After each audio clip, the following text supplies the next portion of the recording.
Okay. Instead of the lyrics, like the person singing is their own instrument themselves. Yes. But instead you put an instrument in their place, then you focus more on. Here you can. I look. The look of dismay. A little.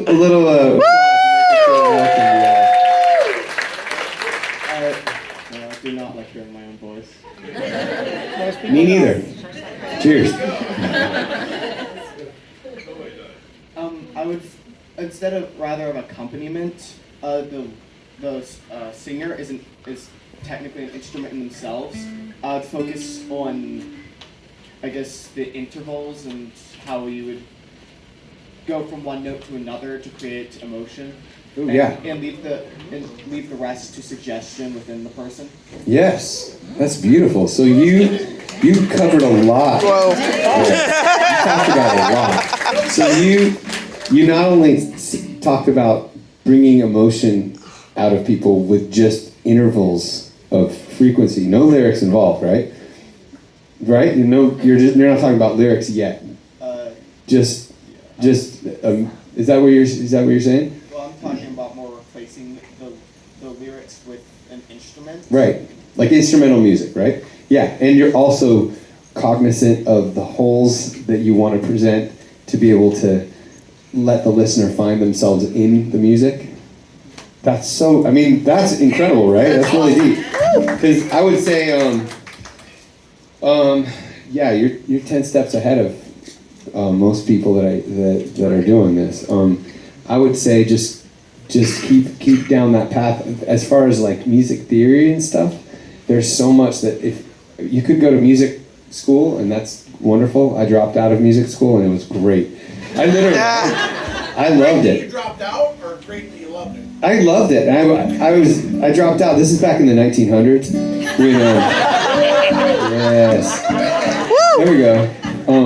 Back before like you could get your degree online while you're on tour. So I'd be on tour and the professors were not excited about that. But you could do it wherever you are. But I do think that there's some incredible music theory stuff that I see on YouTube all the time.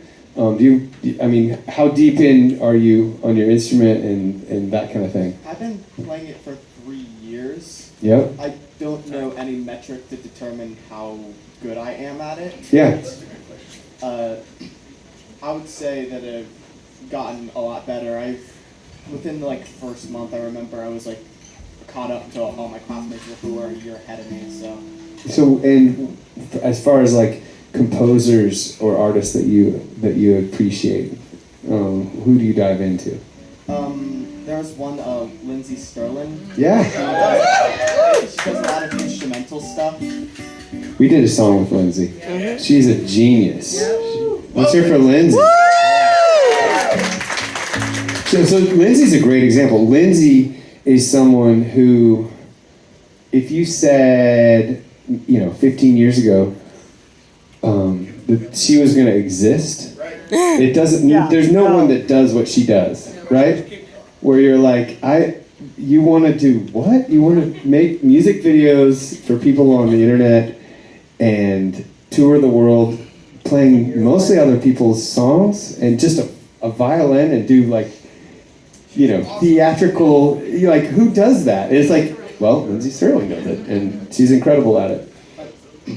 I guess my question though is, I can come up with a melody line for, say, the trumpet to play. Yep. How do you go about taking that melody and coming up with lower tones for it, and say even a drum set? Because I have no clue how the drum set works. I don't even know why there would be multiple notes on a page. Yeah. Okay. Yeah, the drums. Any drummers out there? It's a totally different world, right? I'm just a frustrated drummer. That's all I am, really.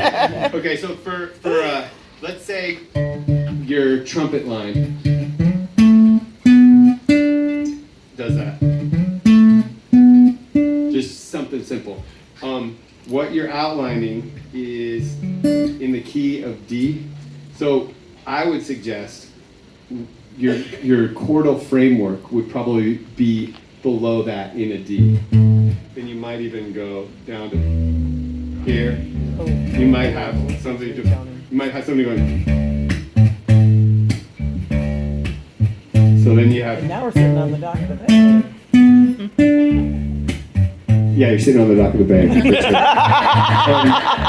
But that would be this would be like what I would call like you have the melody is like the focal point, right, in your frame. If we're going to use the artistic thing, you've got the melody right there in the center, and then you've got all these other things that are framing out the painting, that are drawing your eye into this. Now, depends on how much consonance you want and how much dissonance you want. Because if you got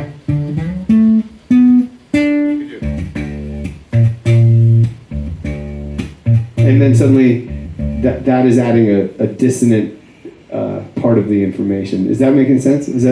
So? I would say if you've got GarageBand or some sort of, or even a friend to play one thing, experiment with the notes that you think feel consonant or dissonant in the right way, and find your own path. You seem like a bright, brilliant kid. Absolutely. And that's the only thing I would be reticent is sometimes music schools teach a certain way of doing things, and that is only one of a myriad of ways to do things. So I would challenge you, like, set off on your path and enjoy it, like chase the joy, follow it around.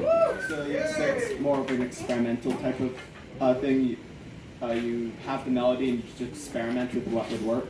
Yeah, well, you're basically experimenting. Like, I'm looking at the ocean right now. There is a way to sail. Like, if we're being very directional in the way that we're heading to Florida, right? But then you could say, no, I mean, I like to sail for fun. I'm just gonna zigzag. I like to see, I take my catamaran out and I just see how fast I can go. I don't care where I go. I think there's so many different forms of music, and what I'm saying is you have a resonance within you that's idiosyncratically different than anyone here, and you have a song within you that only you can write. And so as you experiment and try new things out, you're going to say, "Ooh, this moves me. I'm going to go do that." That is within the context of the larger ocean of theory that we're traveling in, but you alone can determine what moves you. That's what I would say. That make sense? Yeah. I feel like I had another question, but I forgot what it was. Well, one more round of applause for my incredibly brave friend over here.